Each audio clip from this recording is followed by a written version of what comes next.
ప్రస్తుతం big boss house లో ఈ వారం మొత్తం 7 మంది నామినేట్ అయ్యారు. ఇక ఇందులో భాగంగానే హౌస్ లో ఉన్న కంటెస్టెంట్స్ అందరూ మాట్లాడుకుంటున్న సమయంలో ఉన్నట్టుండి బిగ్ బాస్ హౌస్ లో ఫోన్ రింగ్ అయ్యింది.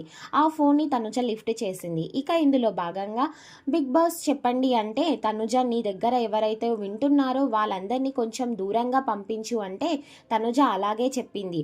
దీంతో దివ్య, ఇమానియల్, రీతు, పవన్ కళ్యాణ్ అందరూ కూడా గార్డెన్ ఏరియాలో వెయిట్ చేస్తున్నారు. అయితే బిగ్ బాస్ అందరూ దూరంగా వెళ్ళారు చెప్పండి బిగ్ బాస్ అంటే ఇప్పటి నుంచి కెప్టెన్సీ కంటెండర్ టాస్క్ మొదలైంది అంటూ బిగ్ బాస్ ఆ ఒక్క ముక్క చెప్పి పెట్టేశారు.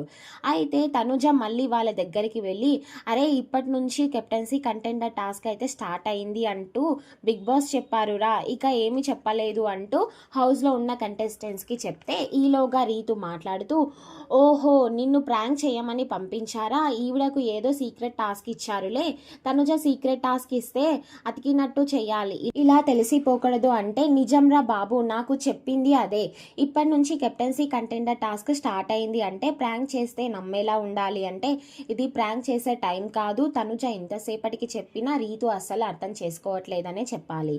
ఈవిడ మనందరినీ గనక నమ్మించినట్లు అయితే ఆవిడకి డైరెక్ట్గా కెప్టెన్సీ కంటెండర్ చేస్తా అన్నాడేమో బిగ్ బాస్ అంటూ రీతు తనకు నచ్చినట్లు మాట్లాడుతూ ఉంటే సరే నీకు నచ్చినట్టు నువ్వు మాట్లాడుకో, నాకు చెప్పింది బిగ్ బాస్ ఇదే అంటూ తనుజ చెప్పుకొచ్చింది. మొత్తానికి తనుజ నిజం చెప్తున్నా సరే హౌస్లో ఉన్న వాళ్ళు ఎవ్వరూ నమ్మట్లేదు. ఏది ఏమైనా సరే సందు దొరికితే తనుజని టార్గెట్ చేయడంలో నెంబర్ 1గా ఉన్నారు. ఆమె టాప్ 5 కంటెస్టెంట్, ఆమె విన్నర్ కాబట్టి మొత్తానికి బిగ్ బాస్ నిజంగానే సీక్రెట్ టాస్క్ ఇచ్చారా లేకపోతే కెప్టెన్సీ కంటెండర్ టాస్క్ ఇచ్చారా అనేది నెక్స్ట్ వీడియోలో చూసేద్దాం.